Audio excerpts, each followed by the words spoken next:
Senhores, bom dia, boa tarde, boa noite, boa madrugada para você que está nos assistindo. A partir de agora nós teremos mais uma aula de processo civil, dando continuidade ao nosso curso aqui na instituição, e hoje nós vamos tratar sobre algumas funções essenciais da justiça, mais especificamente sobre o Ministério Público, a Advocacia Pública e a Defensoria Pública.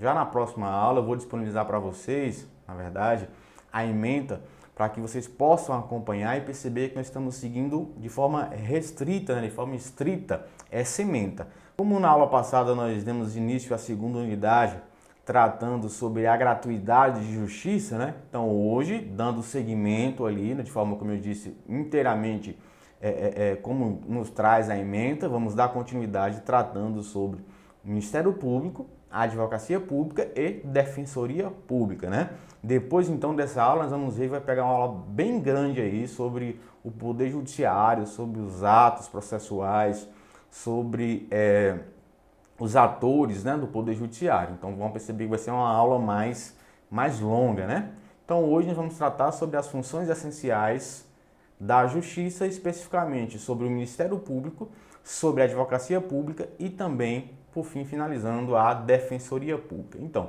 já de início, eu já posso adiantar para vocês aqui de forma de uma introdução, que a Constituição Federal vai trazer lá no seu artigo, vai trazer um capítulo próprio para tratar sobre esse tema, são as funções essenciais da Justiça, a partir do artigo 127 até o 135, E aí vai tratar sobre o Ministério Público, sobre a Advocacia Privada, sobre a Advocacia Pública e também a Defensoria Pública. Todos esses atores que fazem parte do Estado Democrático de Direito, do próprio regime democrático, que faz a coisa toda funcionar.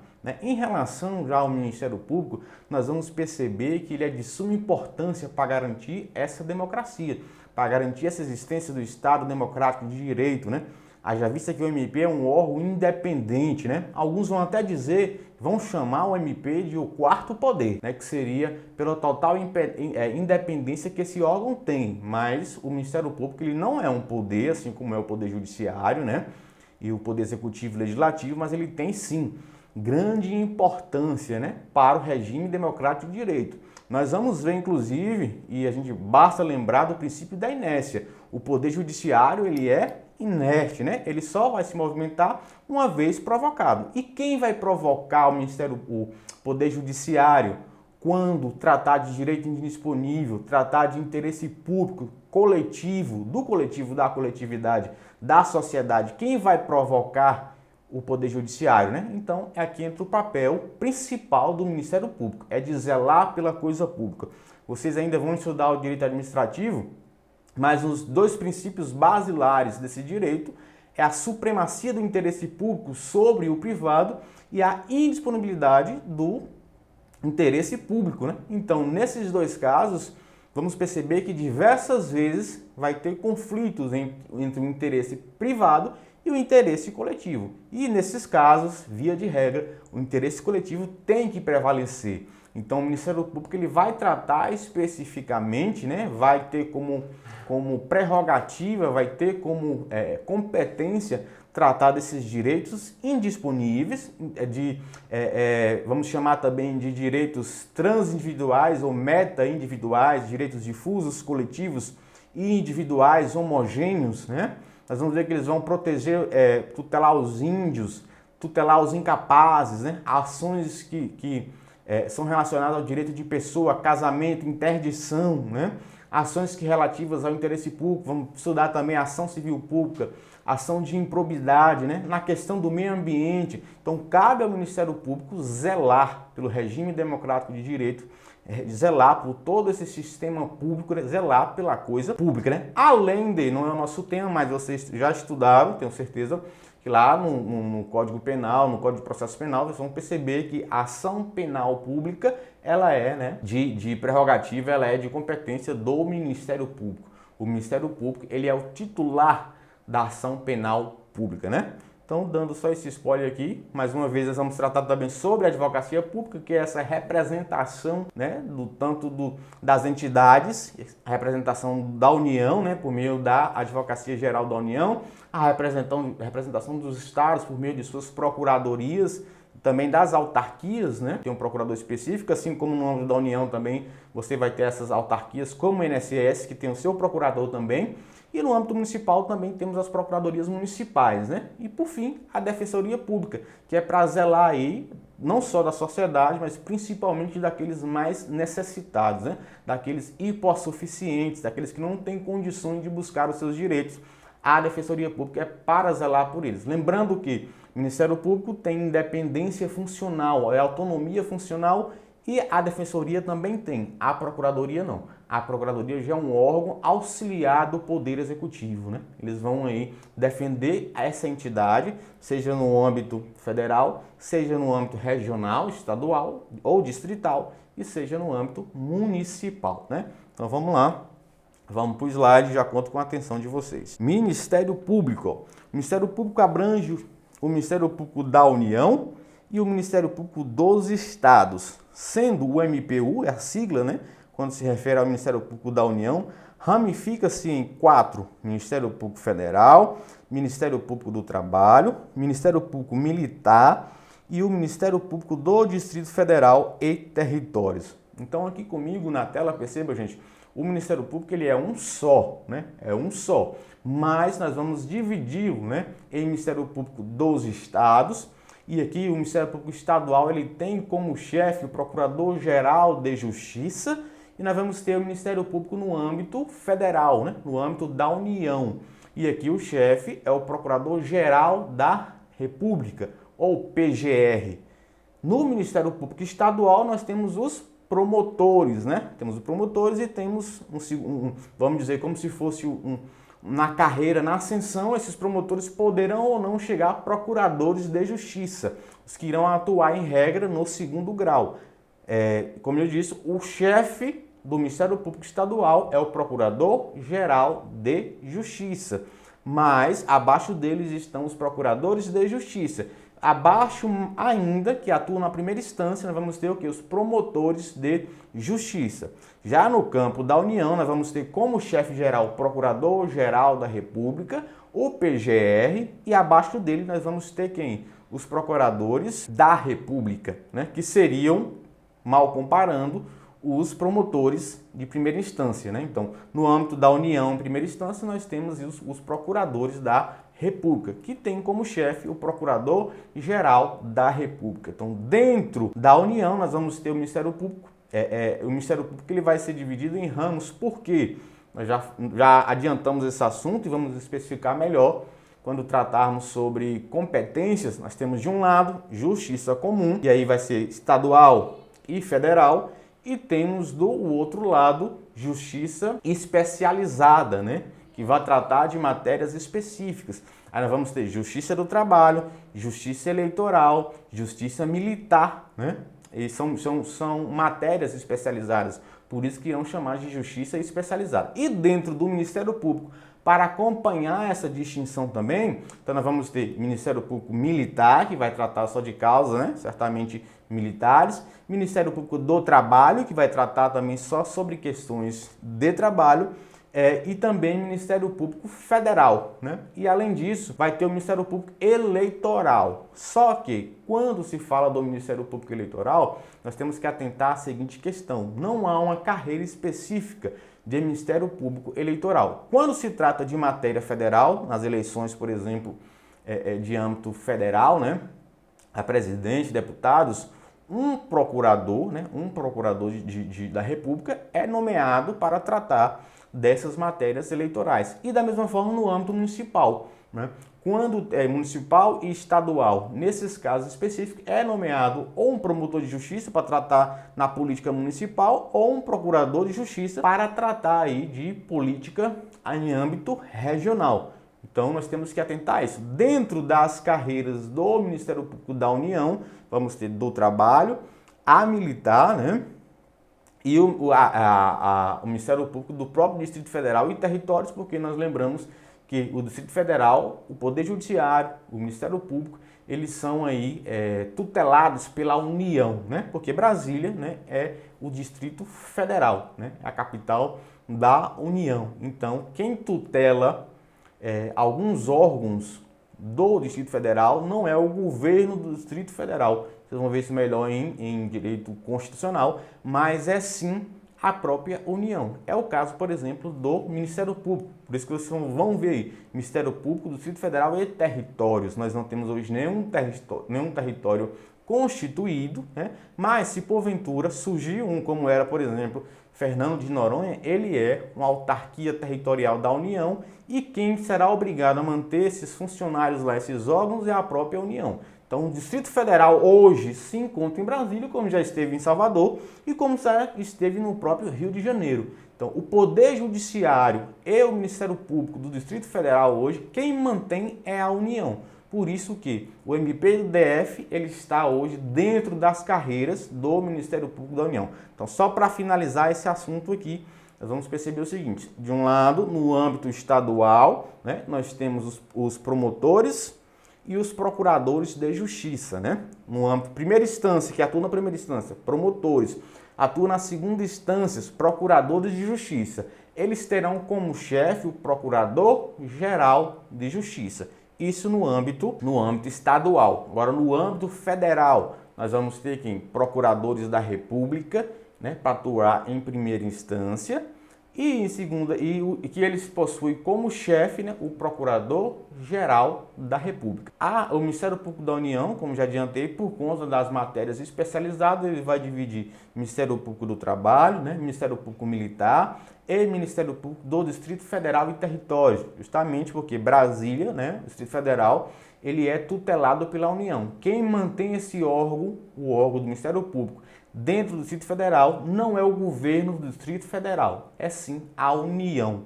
Né? Por isso que você vai ver também o TJDFT, né? Tribunal de Justiça do Distrito Federal e Territórios, e você vai ver também MPDFT, Ministério Público do Distrito Federal e Territórios. E tem como chefe o Procurador-Geral da República. Como eu falei, o eleitoral é específico porque eles não possuem uma carreira própria para o promotor eleitoral ou para o procurador eleitoral. Promotor eleitoral no âmbito estadual, né? E procurador eleitoral no âmbito federal, né? Porque lá é procurador da República, no âmbito estadual é promotor de justiça ou procurador de justiça.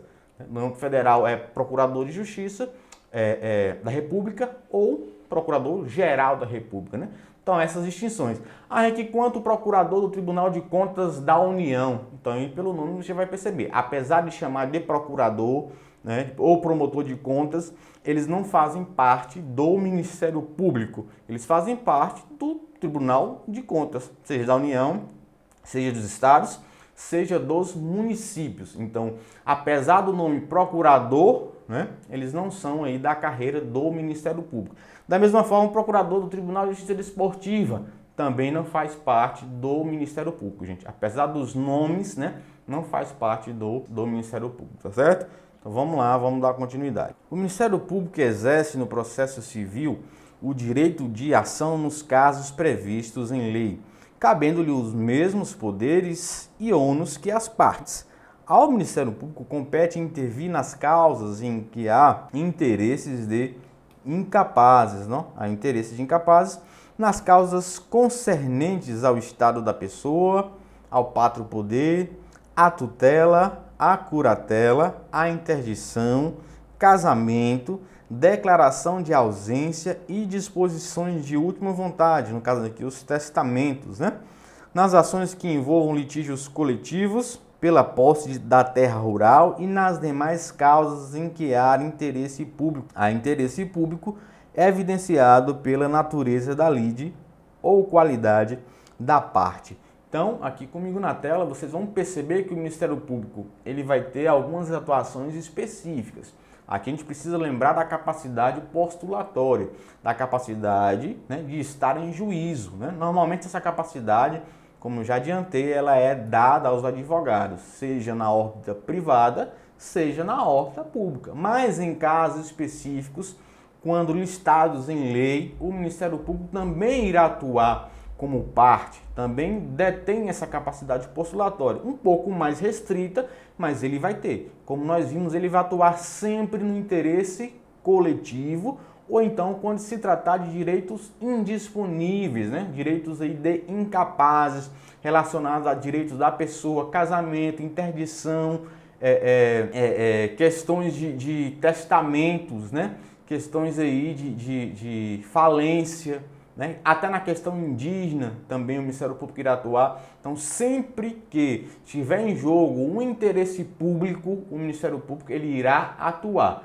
Ou ele atua como parte, ou ele atua como custos legis, também chamado aí de fiscal da ordem jurídica. Alguns chamam de fiscal da lei, mas o nome mais técnico é fiscal da ordem jurídica. Então, o Ministério Público ele vai atuar nessas duas óticas. Ora como parte, aqui é mais restrito, em alguns casos específicos, mas a maior parte de sua atuação se dará aí como fiscal da ordem jurídica, né? É sempre aí buscando tutelar, resguardar esse interesse coletivo que é o próprio interesse público, né? O interesse da coletividade. Vamos adiantar, vamos lá. Intervindo como fiscal da ordem jurídica, o Ministério Público tem vista dos autos depois das partes, sendo intimados de todos os atos do processo.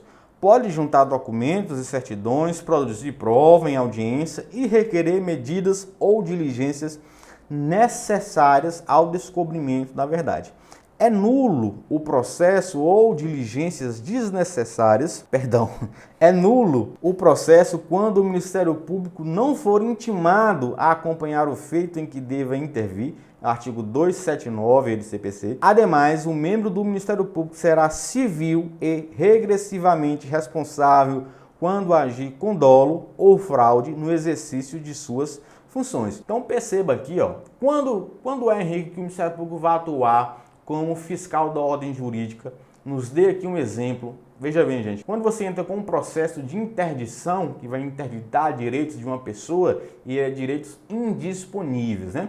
De um lado você vai ter os autores do processo que buscam essa interdição, de outro lado vai ser nomeado aí um curador, né, especial para representar essa pessoa que está sendo interditada, e como fiscal da ordem jurídica vai estar ali presente também o promotor de justiça representando o Ministério Público. Então ele vai acompanhar todo esse processo, né, não como autor ou como réu, mas como fiscal da ordem jurídica, e ele poderá juntar prova, requerer certidões, inclusive até recorrer, emitir parecer sobre o caso, e o juiz vai decidir se acompanha o Ministério Público ou não, porque ele está ali na figura, né, de custos legis, fiscal da ordem jurídica, para garantir, né, os direitos daquela pessoa que está sendo interditada, porque aquela pessoa ele é um incapaz, né? Se trata de um direito indisponível, então ele está ali para zelar. Tanto é que nessas ações de interdições,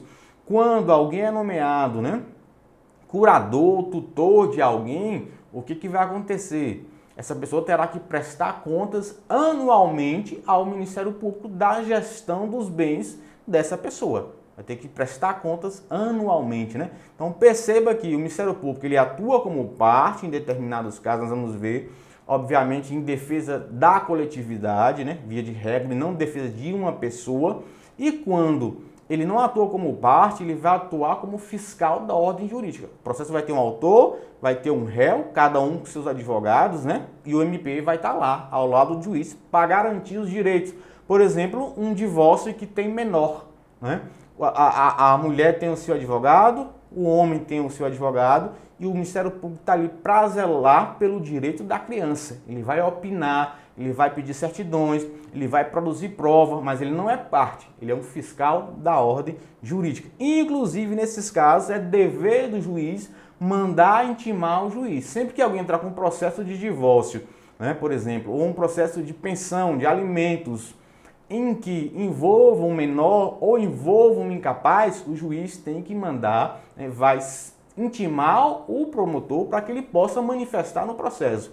Se o juiz não fizer isso, pode gerar uma nulidade no processo. Quem é que vai analisar, gente, se gerou nulidade ou não? É o próprio promotor. Ele vai dizer, ó, eu não fui intimado, o Ministério Público não foi intimado, né, nos termos do 279, para intervir nesse processo que traz aí direitos indisponíveis, né, de incapazes, e nós entendemos que houve um prejuízo para o incapaz nesse processo. A gente requer essa nulidade.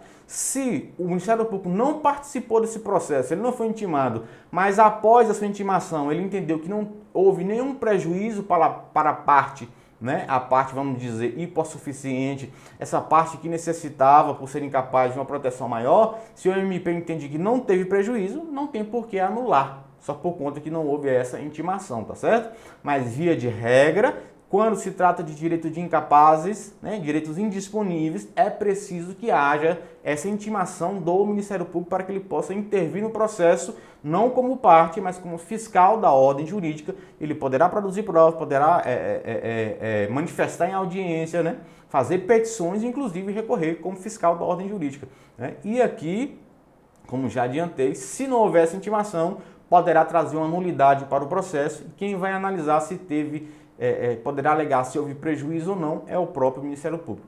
Lembrando que o Ministério Público, na sua atuação administrativa e judicial, né, eles têm o Conselho Nacional do Ministério Público, né, que vão analisar essa atuação administrativa, as questões de processo administrativo de penalidades, e eles só poderão ser penalizados em caso de dolo, intenção, né, mal de agir de forma intencionada ou em caso de fraude, mas em caso de culpa não. Nós vamos ver que esses órgãos, essas funções essenciais da justiça, assim também como o próprio advogado privado, só serão punidos, né, em algumas ações aí, em caso de dolo, que é a intenção de agir dessa forma determinada, ou então em caso de fraude, mas não em caso de pública, em caso de culpa, né, perdão, principalmente nos casos de pareceres, né, que são em regra opinativos, mas alguns vinculam. Então a regra é que só serão punidos de forma administrativa em caso de dolo ou em caso de fraude. Em caso de erro por conta de culpa, não há punição. Vamos lá. Então perceba, gente, que o Ministério Público é uma instituição permanente, né, essencial à função jurisdicional do Estado, incumbindo-lhe a defesa, que é importante, a defesa da ordem jurídica, né? Vai também o regime democrático e os interesses sociais e individuais, mas desde que sejam indisponíveis. Então, são interesses sociais e individuais quando for indisponível, como já adiantei para vocês aqui anteriormente, quando se tratar de direito, né, de incapazes, por exemplo, ou direito de pessoas. Por princípio da inércia da jurisdição, determina que a justiça só agirá quando provocada. Adiantei para vocês.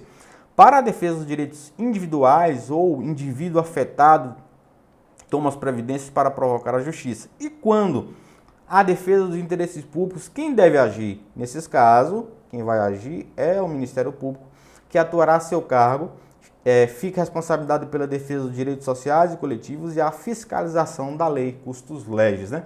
Então perceba comigo, como já adiantei para vocês, o Ministério Público, né, é função essencial à justiça, está presente no artigo 127 da Constituição, ele é permanente, né? Instituição permanente, e essa função dele é essencial para o Estado democrático de direito, sempre na defesa da ordem pública, né, na defesa do próprio regime democrático, nos direitos sociais, né, individuais, mas quando indisponíveis. Quando eu falei para vocês de direito de pessoas que não têm como agir, né, o menor de idade, no caso dos incapazes, né, no caso dos índios, é o Ministério Público que irá tutelar, é o Ministério Público que irá proteger. Então é uma instituição permanente, é um órgão, né, de forma independente, tanto financeiro como administrativo, né, tem objetivos e princípios próprios, sendo eles aí buscar sempre o direito da coletividade, né, sempre o bem comum, e quando se tratar de direito aí individual, somente daqueles que são indisponíveis, né? Vamos lá. Princípios e garantias. Nos termos constitucionais, há 3 princípios institucionais que regem o Ministério Público. O primeiro deles é a da unidade, em que o Ministério Público possui caráter uno, ou seja, é um organismo único que atua de maneira sistêmica. O princípio da indivisibilidade, né? O Ministério Público não se divide internamente em seus membros. E, por último, o princípio da independência funcional. Então, nós temos 3 princípios: unidade, indivisibilidade e independência. Então, comigo na tela, perceba que são princípios bastante próximos, né? Como eu falei, o Ministério Público ele não é subordinado a nenhum governo, não é subordinado nem ao governo municipal, nem estadual e nem federal. Ele, apesar de ser um órgão, não ser uma entidade, não ser uma pessoa jurídica, mas ele vai ter aí uma independência, uma autonomia financeira, administrativa e funcional. É por isso que ele vai ter esse princípio da unidade. Lá no início eu falei, gente, o Ministério Público ele é um só, né? E aí vai se dividir, lógico, por questões, vamos dizer, de competência, no caso do Estado e no caso do Federal, no caso aí das justiças especializadas, e vai modificar também os chefes, né? No âmbito estadual, Procurador-Geral de Justiça, no âmbito federal, Procurador-Geral da República, né? Mas ele é uma instituição, é uma unidade e não se divide e tem essa independência. Então, 3 princípios que regem a instituição do Ministério Público: unidade, né? Indivisibilidade e independência. Imagine se o Ministério Público ele fosse aí subordinado, né, ao presidente da República, subordinado ao governador ou até mesmo subordinado ao prefeito, né? Como que atuar em defesa da coletividade? Haja vista que nem sempre essas entidades estão aí atuando, né, de forma legítima em defesa da coletividade. O Ministério Público não teria essa condição, não teria essa liberdade. É por isso que aqui nós vamos ver mais alguns princípios e algumas prerrogativas que possui, que o Ministério Público possui, também como assim o Poder Judiciário. Nós vamos acompanhar. A Constituição Federal também outorgou aos membros do Ministério Público algumas garantias, autonomia funcional e administrativa, que nós já falamos agora, né, para cumprir os seus cargos, a estruturação em carreiras, que também já falei para vocês, a questão aí no âmbito, né, no âmbito estadual nós temos promotores que poderão chegar a procuradores de justiça no âmbito estadual, no âmbito federal, procurador da República, né, que poderá chegar a procurador-geral da República, né, um só, mas poderá chegar na carreira.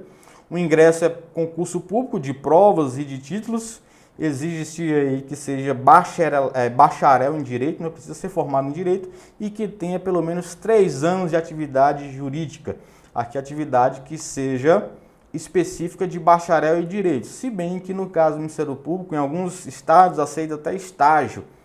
O estágio do Ministério Público, em alguns lugares, eles aceitam como essa prova de atividade jurídica. A vitaliciedade também após 2 anos de exercício, né? E aí só poderá perder o cargo por sentença transitada em julgado. Eles são inamovíveis, né? A inamovibilidade, ou seja, uma vez estando em um lugar, em regra, eles só poderão ser transferidos de lá por sua vontade ou em caso, né? E em caso de transferências por promoção, mas só vai se quiser, se não quiser ele fica, a não ser que seja por questão aí de interesse público, mas vai ter que ter uma votação lá no Conselho do Ministério Público para decidir isso, tem um quórum específico, né? E sempre buscando aí o interesse público e a irredutibilidade dos vencimentos. Então aqui comigo na tela, vocês percebem então que o Ministério Público, por ter essa importância para o regime democrático, tem que ter algumas garantias, né? Alguns princípios que vão garantir que eles terão essa total liberdade de atuação, né? Nós vimos aí que tem autonomia funcional, administrativa, ele é estruturado em carreiras de ascensão, né? Tem plano de carreiras. O ingresso, como normal, é a regra do concurso público, aqui concurso público de provas e títulos, né? Prova oral, lá no final vai ter que apresentar ainda a questão do estudo social, né? Dessa pessoa, da vida pregressa e precisa ainda dessa atividade jurídica, né? De pelo menos 3 anos, como já falei, em alguns casos, alguns estados do Ministério Público, eles aceitam até o próprio estágio, quando você é estagiário do Ministério Público, conta como atividade jurídica. A vitaliciedade, que também é o juízo, nós temos 2 institutos bastante parecidos. Vocês vão estudar ainda em Direito Administrativo, o Instituto da Estabilidade. Todo mundo fala, o servidor público ele tem estabilidade, ele não pode ser demitido, né? Vamos assim dizer. Essa é a regra. Você ingressa no concurso público, você passa por um estágio probatório, né, de 3 anos e com a aprovação você acaba adquirindo a estabilidade no cargo, né? Você não é mais um servidor instável. Você pode ser demitido? Pode ser demitido, mas vai ter que cometer aí uma falta grave, vai ter um processo administrativo, né, disciplinar para verificar, vai ser assegurado, né, o seu direito de defesa, ampla defesa ou contraditório, e no final você sofrerá uma punição, né?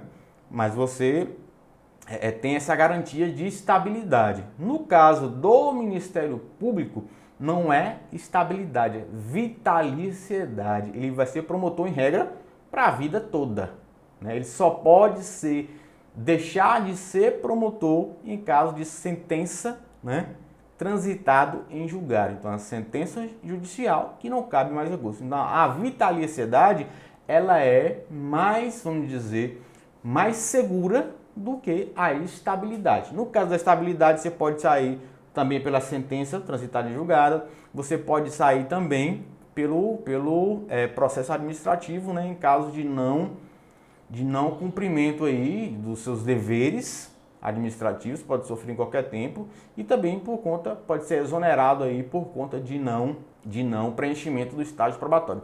Lembrando que exoneração não é punição. Se você recebe um processo administrativo e é condenado, você vai ser demitido.